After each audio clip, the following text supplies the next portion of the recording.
આજે અરવલ્લી જિલ્લાનું રેન્જ કક્ષાનું જે વાર્ષિક ઇન્સ્પેક્શન હતું તે સંબંધમાં સવારે સેરેમોનિયલ પરેડ લેવામાં આવી. એના પછી આઉટડોરની અલગ અલગ એક્ટિવિટીઝ, જેમાં ચેકપોસ્ટનું ડેમો હોય, બિલ્ડિંગ ઇન્ટરવેન્શન હોય, પછી હેડક્વાર્ટરની વિઝિટ હોય અને અન્ય અલગ અલગ પ્રકારની ડ્રિલ્સ અને વેપન્સ અને મોક ડ્રિલ, આ બાબતની તમામ ડ્રિલ્સ અને ડેમોની ચકાસણી કરવામાં આવી. એની અલાવા આ ઇન્સ્પેક્શનના અનુસંધાને લોક દરબાર પણ લેવામાં આવ્યો છે, જેમાં અરવલ્લી જિલ્લાના લોકોના જે પ્રશ્નો હતા એ સાંભળવામાં આવ્યા છે અને આનો નિકાલ કેવી રીતે થાય આ બાબતની પણ સૂચન જિલ્લામાં એસપી શ્રી અને અન્ય અધિકારીઓને આપવામાં આવી છે. જે વાર્ષિક ઇન્સ્પેક્શન હોય છે એ દરેક પ્રકારની ચકાસણી કરવાનું એક ઉદ્દેશ્ય હોય છે કે જેમાં ક્રાઇમ કોન્ફરન્સ પણ લેવામાં આવે છે કે જિલ્લામાં ક્રાઇમની શું સ્થિતિ છે એનું એનાલિસિસ કરવામાં આવે છે અને આપણે કયા કયા પ્રકારના ક્રાઇમ કયા ભાગમાં હોય છે અને એને કેવી રીતે આ કંટ્રોલમાં કરવામાં આવે, કેવી રીતે એ ગુનાઓ કમ કરવામાં આવે અને ગુનેગારો ઉપર કેવી રીતે પોલીસની પકડ વધારવામાં આવે તે બાબતનું એક આયોજન પણ એમાં કરવામાં આવે છે. અને મને લાગે છે કે જે હું અત્યાર સુધીમાં અરવલ્લી જિલ્લા પોલીસનું જે પ્રદર્શન અને જે કામગીરી જોયો છું એમાં સરસ કામગીરી રહી છે અને આગળ પણ જે પ્રશ્નો અરવલ્લી જિલ્લાના લોકોના જે આવશે આ સંબંધમાં અરવલ્લી જિલ્લા પોલીસ તરફથી સારું વલણ રાખીને અને આના રિઝોલ્વ કરવામાં આવશે અને ક્રાઇમ પણ પકડ સારી કરવામાં આવશે અને જે ગુનેગારો વધારે જે છે કે નહીં લોકોને પરેશાન કરતા હોય યા ગેરકાયદેસર પ્રવૃત્તિમાં સંકળાયેલા હોય આ ગુનેગારોની એક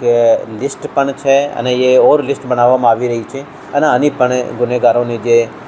પોલીસ પકડથી દૂર છે આને પણ પકડવામાં આવશે અને કાયદેસરની કાર્યવાહી કરવામાં આવશે. લોક દરબારમાં અમુક પ્રશ્નોમાં અમુક ચોકી, પોલીસની જે ચોકી છે એ શરૂ કરવાની બાબત હતી. અમુક ચોકીની જમીન ફાળવણી થયેલી છે પરંતુ બિલ્ડિંગ નથી બની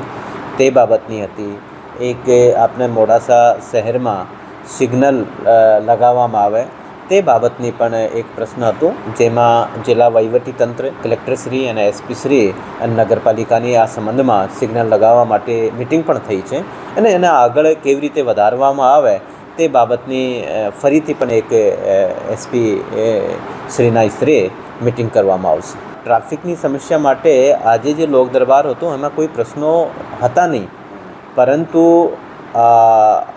આપણે બધા જાણીએ છીએ કે ટ્રાફિકના પ્રશ્નો એવું નથી કે આપણે બિલકુલ ટ્રાફિકના પ્રશ્નો રહે જ નહીં, કે આપણી પોપ્યુલેશન પણ વધી રહી છે,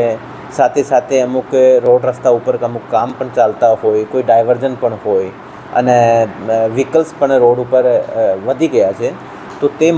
બાબતે પહેલાં પણ ટ્રાફિક સારું રહે એના માટે સૂચના આપવામાં આવ્યો છે અને ફરીથી પણ આપણે અધિકારીઓને, મારી ક્રાઇમ કોન્ફરન્સ હાલ બાકી છે એમાં પણ સૂચના આપવામાં આવશે કે મોડાસા ટાઉનમાં અને મેઇન રોડ જે છે, જે હાઈવે છે, ત્યાં આપણે જે છે કે ટ્રાફિકની સમસ્યા ના સર્જાય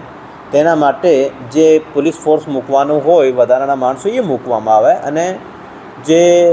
તંત્ર છે, માન લો NHAIવાળા છે, RNBવાળા છે, પંચાયત વાળા છે, આના સાથે